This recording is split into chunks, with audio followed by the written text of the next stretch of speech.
Právě se nacházíme v sektoru Lůčky na místě číslo 4 u týmu Jetfish a Starbites. Zdar chlapi.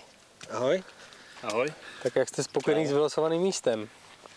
Tak miesto je, by som povedal, také stredné. Už minulý rok sme sedeli na Lúčkach, na Devine. Minulý rok sme boli každý zvlášť. Sedeli sme vedľa seba. Ja som mal 8. Majko mal 8. Teraz sme taký kombinovaný tím. Jetfish, Majko a my s Ďurim sme Starbites tým. Čiže spokojnosť tak 50 na 50, mohlo to byť lepšie, mohlo to byť podstatne horšie, ale dá sa, máme nejakých 8 bodovaných rýb, máme možno toľko isto nebodovaných kapríkov, máme chytených asi 10 amúrov, takže celkom spokojnosť, užívame si tu, na Šírave sme 5. krát a je nám tu dobre. Zatím jste na 13. místě. Co chytáte za nástroj, že vám to takhle funguje? Tak tým, že sme tu ako dve firmy, tak kombinujeme jak Starbites, tak Jetfish a povieme to, či až po preteku.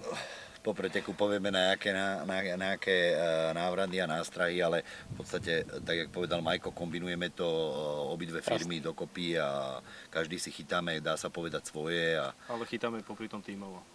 Používáte plováky i? Zvedáte ty nástrahy nebo chytáte ze dna? Dá sa povedať, že nástrahy odľahčujeme. Aby byly neutrálně vyvážené. Neutrálne, vyvážené, to je asi tak. Nápanáka, klasicky Jasný, nápanáka jasný. chytáme. Jakou krmnou dávku volíte na prut?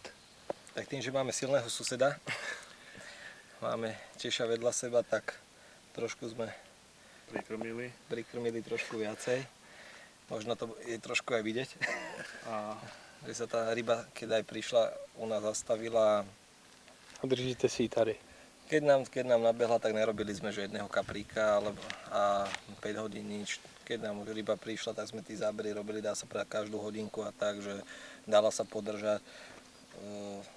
Susedovci zvolili taktiku skôr bodového krmenia, my sme to tam zavalili a Povedlo se. Zatiaľ sa to vypláca. No. Pruty vozíte do jedné vzdálenosti nebo volíte různý místa, abyste prochytali co nejvíc vody? Tým, že keď sme sem prišli, tak bol neskutočný vietor, ešte sa nám pokazil aj motor a až v noci sme si osadili bojky, tak sme nemali, dá sa povedať, ani na výber, tak sme to dali na tú bližšiu hranu, ktorá je cirka asi tých 250 metrov. A keď sme začali chytať, automaticky sme tam vyviezli všetky 4 prúty a ryba nám odtiaľ začala chodiť a nebolo ani kedy špekulovať.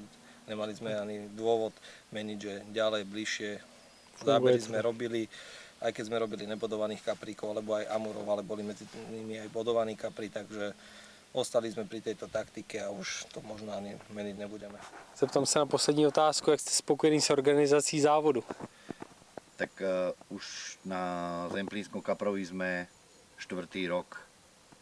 Podarilo sa nám vyhrať sektor, podarila sa nám najväčšia ryba pretekov, čiže my už nepotrebujeme si tu volať čo dokazovať, ale proste za tými ľuďmi chodíme, lebo tých ľudí máme radi a tí ľudia na čele s Vladom Šafom, ktorý to robí naozaj veľmi dobre, sú príjemní, starajú sa o nás jak o svojich a je nám tu dobre, poznáme sa tu pretekári, ktorí tu navštevujeme. Takže je to určite najlepší závod, aký sme kedy navštívili, chodíme po tých pretekoch, ale tak toto je špička a myslím, že keď nepoviem veľa, tak možno aj európska špička, takže preto to sem chodíme, toto nás sem stále ťahá na tú Šíravu a je nám tu dobre.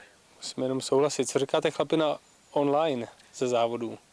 Tak sledovali sme online prenos na SRZ Michalovce, nakoľko áno, zaujíma nás, čo chytajú ostatní okolo nás a iné sektory. Tento rok sme začali pozerať aj na Carb Online, čiže je ten prenos vynikajúci aj na jednej stránke, aj na druhej stránke. Sú tam videá, rozhovory s tými, ako myslím si, že paráda, tak to by to malo na poriadnych pretekoch vyzerať. Super. Chlapi, já vám budu držet palce. Díky moc. Mějte se a ať se daří. Díky. Zdar.